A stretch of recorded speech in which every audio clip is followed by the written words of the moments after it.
everybody, it's Krista with Eat Real America. So there is something that shows up in the summer that we absolutely love. And so it is just appearing right now. So we had to do this to share this with you. So they are called Shishito peppers. So Shishito peppers are kind of like a shriveled up jalapeno. But so the way that we found Shishito peppers is many years ago, actually about like 10 years ago, we were in Portland, Oregon, and we were at a restaurant and there was something called Padron peppers on the menu. And you know, we were trying to try new things. Well, the waiter convinced us to try them. So we tried these Padron peppers and they were just sauteed with some olive oil and salt, and you just ate them right off the stem, and they blew our minds. We looked at each other and we thought, you've got to be kidding me. We have got to figure out how to get our hands on some of these. And so we get back home and we're searching and searching and searching, and we cannot find them. Well, we found out that they're very similar. So Padron peppers are very similar to Shishito peppers. So we even searched out a chef in the Kansas City area because he had Shishitos on his menu. So we ordered some from him, went to Kansas City, got them, brought them home, learned how to cook them, and they have been our favorite thing in the summer ever since. So we have even convinced a few local farmer friends to grow them, and obviously we're their biggest fans. But I want to show you how simple and easy it is to cook them. Now, first of all, so everybody is intimidated when they see these at the farmer's market because you don't even really know. I mean, peppers that look like a jalapeno can be a little intimidating. So I want to tell you, on the spicy scale, Shishitos are like 50 to 200, whereas your typical jalapeno is like 5,000.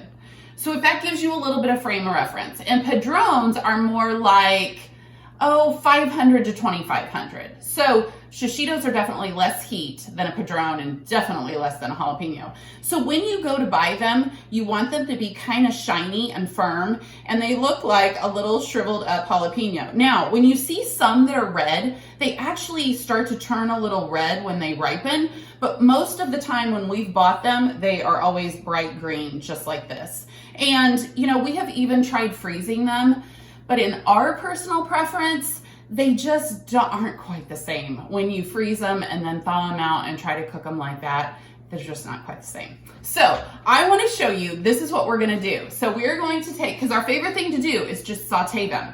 I want you to keep in mind, it's just going to be keeping it simple because they are so flavorful and good. So we have got a cast iron skillet heating up over medium heat. Now you don't have to use cast iron. Just use your favorite skillet that you would normally cook with. Now, you can spray the pan with olive oil, but you don't have to. If you want to leave it dry, that's totally fine.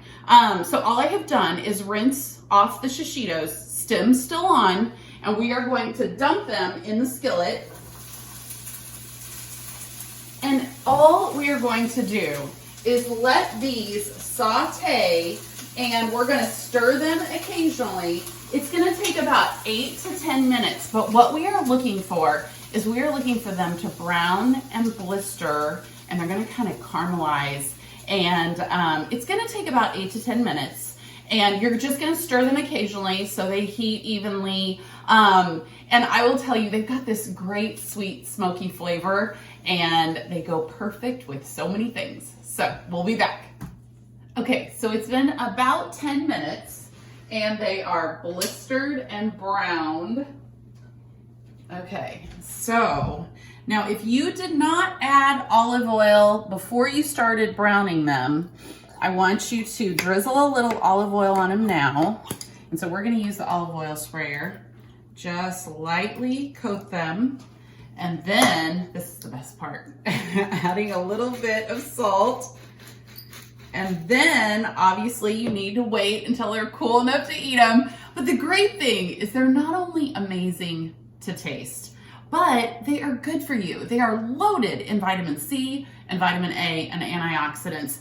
And the heat level is, it kind of adds a little bit of Russian roulette to your life because about 1 in 10 of them are going to have a little bit of a kick. But remember, this is a much lower kick than a Padron pepper or even a jalapeno. So what we're gonna do is plate them up. And the nice thing about Shishitos is the skin of them is more tender and thinner than a jalapeno. So what I want you to do when you go to eat them is you're just gonna hold them by the stem and eat the whole thing. And they have this like smoky, sweet flavor, but they also kind of melt in your mouth. They're so good. And I have to tell you this story. So we had some friends over and we served them dinner and we cooked up some Shishitos and they loved them. And so she took off to go to the store. She found them at the store. She was so excited. She went home and sauteed them and she said, they were really good, but they were not as good as what we had at your house. And so I'm not going to tell you that the version that you might come across at the store isn't going to taste really good. But if you can get your hands on some farmers market Shishitos, those are just going to be even better. So I would love for you to check them out and try them, pick some up. And you know, they stay for about 1 to 2 weeks in the fridge, fresh like this, before you need to cook them. Because we've had these at least a week now, and so they're still in great shape. So I would love for you to check them out and try them, and try just cooking them simply like this. And then please let us know what you think and see if you love them as much as we do. Thanks.